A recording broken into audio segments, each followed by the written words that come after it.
It's the Watch Along Show. I'm John Maher. That's Aaron Brooks, bringing you the best of challenges across Letterboxd. Aaron, how you feeling today? Not too bad. Always good to be here, talking about 8 movies or so. Yeah. Well, we'll start with how we always start. We have a challenge. It's the Why We Love Horror Challenge, the second annual Why We Love Horror Letterboxd Challenge. And that's the QR code right there. You can pause the video and go there, see the entire list. And we're wrapping up the year for the most part. We're in the last quarter of the year. And all of October is Halloween movies, just different types. And now we're talking about monsters that come and affect people on Halloween. My movie came out first, so we'll talk about mine. It's a movie I had never heard of, and it's from the 80s, and I grew up in the 80s, and I still never heard of it. Neon Maniacs, and the poster looks a little something like this.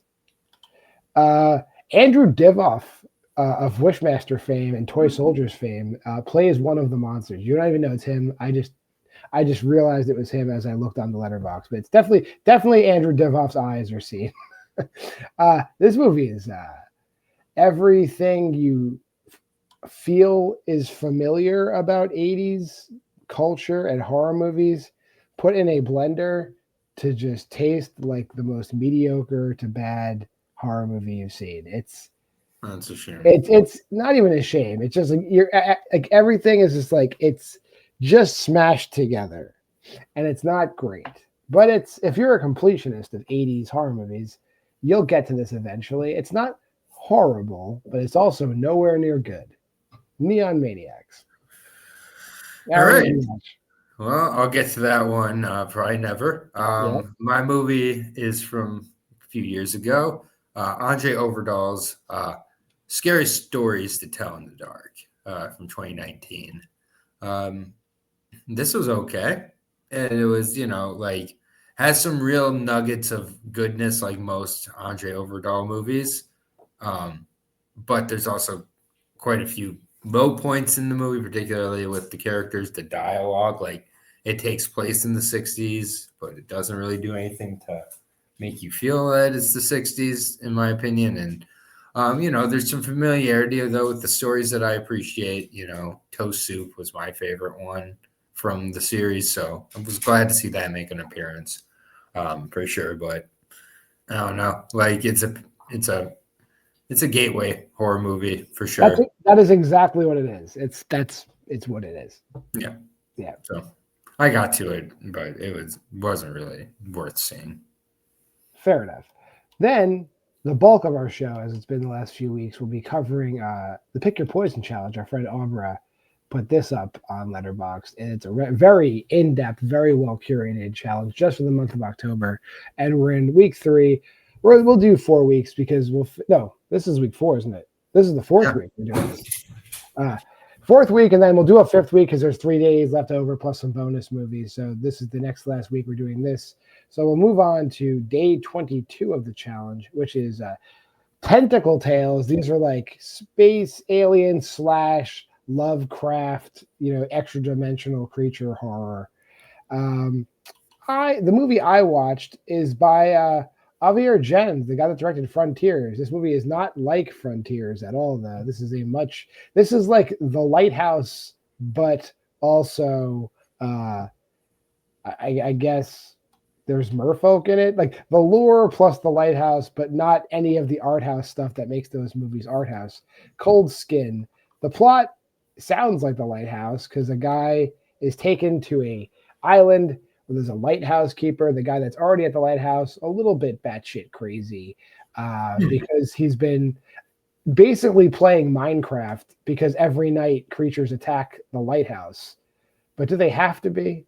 And that's the whole crux of the movie is, are these really evil creatures or are humans the evil ones? Okay. Yeah.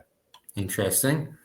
My movie is from 2006 from one of my favorite directors and one of the few movies I hadn't seen of his, Larry Fessenden's The Last Winter, which is starring Ron Perlman.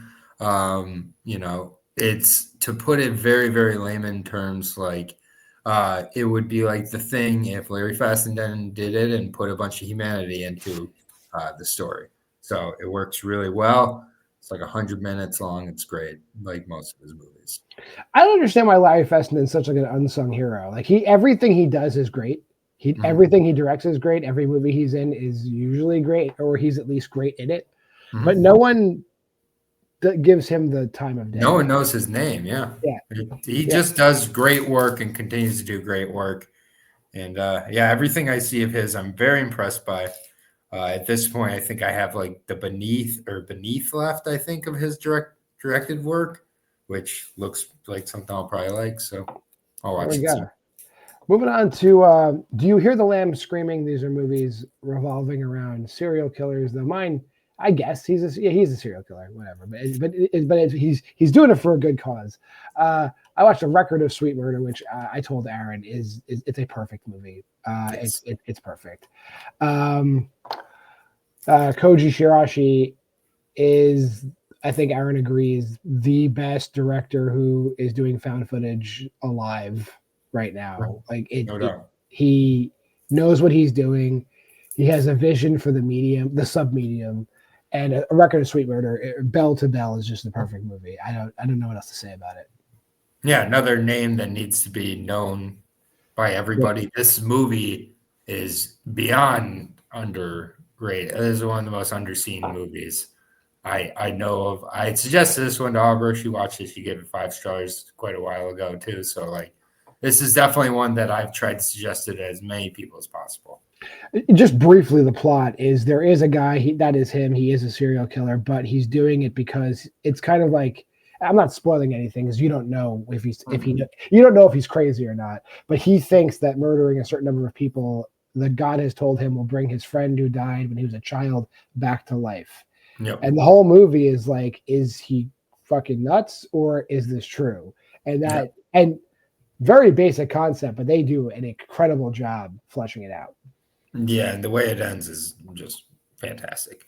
My movie was pretty good. It's like British Psycho instead of American Psycho, the last horror movie. This is basically about a British serial killer who ends up recording over a videotape that he brings back to a video store, and it's him actually murdering people on it. And really, really charismatic lead performance in the movie by the guy Kevin Horwath. I haven't really seen him in anything that he's been in, but he's really good here. So, yeah, this one's worth seeing if you're a fan of Behind the Mask type of movies. Okay. Day 24 is story time. These were all anthologies, and I've seen so many anthology movies that it was hard to find one. But this one I'd never even heard of. It's probably because of the way it was released / produced. Tale of Tales, which I guess it was a mostly Italian production. It's an Italian director. The movie's in English. It has all your favorite stars in it, like John C. Reilly and Salma Hayek is in it. Vincent Cassel is in it, playing every role he always plays. He's just like a guy that tries to have sex with everybody. And it's basically all fairy tales, but with a heart. It's fantasy horror, and it should be seen more. It's not. Is it the greatest horror anthology I've ever seen? No, but the amount of work and time and production that went into this, they do an incredible job. But I've never heard anybody mention this movie. So it's really strange, and it's all the effects, all the practical effects are great. Tale of Tales. I mean, I go see it. It should be seen by more people. Yeah. Wait, did I put the poster up for that? It looks like this. No. There's the 3 stars. John C. Reilly's in the movie for a total of 4 minutes, but the other 2 are in there. Yeah, but he's very featured on the poster. Yes, he is. All right. Well, that doesn't look like a real movie. My movie, I've heard quite a bit about. Didn't realize it was this good. Tales from the Hood, Rusty Cundiff's movie. Charles Williams III is the man, the myth, the legend. Rest in peace. He's just beyond iconic in this movie. I had always known him as Samson from Half Baked. Now I know him from this. And this movie just has a ton of brains behind all of it as well. There's so much meaning, and it's personally, I think maybe my favorite anthology movie I've ever seen. I think might be the best. It's one of the best for sure. And I don't want to say it's not really underseen, but I still, as good as it is, I feel it's underseen. Like you had, It's not taken seriously. yes, it's not. It's definitely like nobody mentions like they go, oh yeah, Creep Show and like VHS or the old Tales from the Crypt. But, like Tales from the Hood is like top 5, maybe Easy. higher. Yeah. Yeah. All right. Moving on to the next one. Fangs for the Memories. These are vampire movies. We already talked about him today, but I watched Larry Fessenden's Habit, which is a vampire movie, or is it? I don't know. It's another one of these movies where she definitely acts like a vampire, but the way the movie ends, you're like, maybe she wasn't, because we don't know if this is just it's a metaphor. Yeah, we don't know if this is just like symptoms of alcoholism and withdrawal or stuff, or just is it a metaphor for addiction? Like, are they addicted to each other? The whole deal. Like, yes, no, maybe so. Yep. We don't know. And it's just very well done. Like, it's as confusing as it is on purpose. It's extremely well done. Larry Fessenden stars, directs, writes, edits the whole deal, top to bottom, one-stop shop, and one of the most realistic depictions of New York City. This is not Frank Henenlotter's New York City. It's a little more realistic. Yeah, no, I mean, Larry's done werewolves, he's done vampires, he's done Frankenstein. Like he's done it all. Like he's done the Thing with like the tentacle monsters. Like he's done it all, and he's very good at all of it. Agreed. Speaking of great directors, Park Chan-wook makes an appearance on the list with Thirst, 2009. This is one of the few Park Chan-wook movies I hadn't seen. And it's great like the rest of them. Song Kang-ho plays a priest, and just kind of the dissection with religion and vampirism. It's not the first time it's been done, but kind of the approach I feel like Park Chan-wook takes in this movie is one that only he could take, and gets super dark and intense as well. So yeah, I mean, every Park Chan-wook movie is great. This isn't an exception in my opinion. Yeah, I like Thirst. Thirst is it's not the best vampire movie I've ever seen, but it's definitely one worth watching, I would say. Check out Thirst. Yeah. Moving on to I See Dead People. These are movies not about ghosts per se, but it is about like people that have psychic abilities, clairvoyants, mystics, all these types of people. I watched a movie called Extraordinary, and if you know me, if a movie is made in Ireland, I grade it on a curve just because. But this is pretty cool. It's a horror comedy about a woman who is a reluctant medium. Like she and her father, when they were younger, had a business where they helped people, help not exercise, but like cleanse houses and like allow spirits to move on. There was an accident that led to her father's death, and she's kind of sworn off being a medium. But this one guy's having issues, and he brings her back in. And at the same exact time, Will Forte is there for some reason. He's in this Irish movie playing a one-hit wonder musician who's trying to make a deal with the devil to have his second hit. And their worlds intersect in a very humorous way. It doesn't get awesome until like the last 10 minutes, which is maybe a little too late, but it's still worth a watch. Okay. I'm lightly sold on that. That's the poster. Sorry, everybody. There's Will Forte. My movie is an Ozploitation movie. Patrick from 1978. Richard Franklin directed.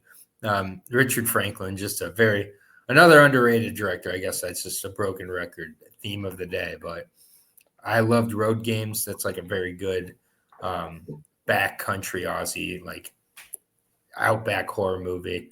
And then Psycho 2 is excellent. Psycho 2, Psycho 3, both really good. Now, Patrick, like about a guy who is paralyzed. He's quadriplegic instead of paraplegic, like Monkey Shines. He's quadriplegic. And then he ends up in a coma, I should say. So he's not quadriplegic. He's in a coma, but he's not moving the entire movie. Like there's just several scenes where he's just staring like for like multiple minutes without blinking. He's killing people in his like through his telekinesis. It's really, really crazy. Goes into some really weird kind of places. And the guy who's playing Patrick is very convincing in this movie. So that's another difference from Monkey Shines. All right, haven't seen that, so maybe I'll check that out.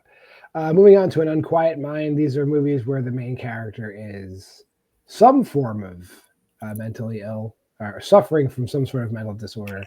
And my movie definitely, she's a little out there. Excision. I finally got around to it. Nice. Annalyn McCord plays the main character here, and she's delusional. to put it lightly. Putting it lightly. Yeah, she's really delusional, and this movie, the visuals in this movie are jarring. It's like the story itself is pretty decent, but then it's just constantly interspliced with whatever like she's imagining, and she's a sick fuck. Let's put it that way. She is out there. Yeah, out there. Definitely worth a watch if you're into stuff that's just going to shock you, and not in like a edgelord type of way. And done within the limits of fair play. Excision's a good movie. Fair enough. Next movie on my list is The Caller from 1987. Definitely one of my favorite movies I've watched in this entire challenge. It's a 2-person movie. It's Madeline Smith Osborne and Malcolm McDowell. Hey, Malcolm McDowell's in both of our movies. Oh, nice. Malcolm McDowell making he plays the math teacher in Excision. Yeah, Malcolm McDowell plays the caller in this movie. Yeah. And it's basically just one of the most insane, crazy cat and mouse games between two people you'll ever see in a movie. The dialogue, you're just not... Basically, you're like, I don't trust him. I don't trust her.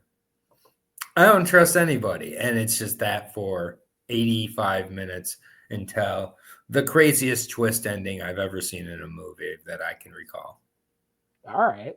I think you put this on our... We'll talk about that at a later date, but I will be watching The Caller within the next 12 months. Yeah. And our final thing for today is Now Screening. These are movies that are based around like computers, technological horror. I watched a movie, I guess it's a more indie movie called Deadware. Isaac Rodriguez's Deadware. This is what it looks like. It is only 68 minutes long. Basically, it's this movie was made in 2021, but it's set in like not the infancy of the internet, but like back when the internet first started to become like video chats and like the World Wide Web is a few years old, but it's still kind of clunky. And these two people are like one of the first folks to have webcams. It's just their entire webcam conversation, and they start to play like one of those like Zork online games, and it's not what you think it is. I think if this movie had like a bigger budget and like more seasoned people involved in it, it would have been something really, really good. But all I can really say about this is the concept is good. The execution is just like rushed and weird. Like the movie like ramps and spikes in ways that like people don't act that way. But the concept I think is really, really, really, really good. I can't stress that enough. It's just yeah. So if that's intriguing to you, go for it. The execution leaves a lot to be desired. Fair enough. My movie is Rob Savage's Host.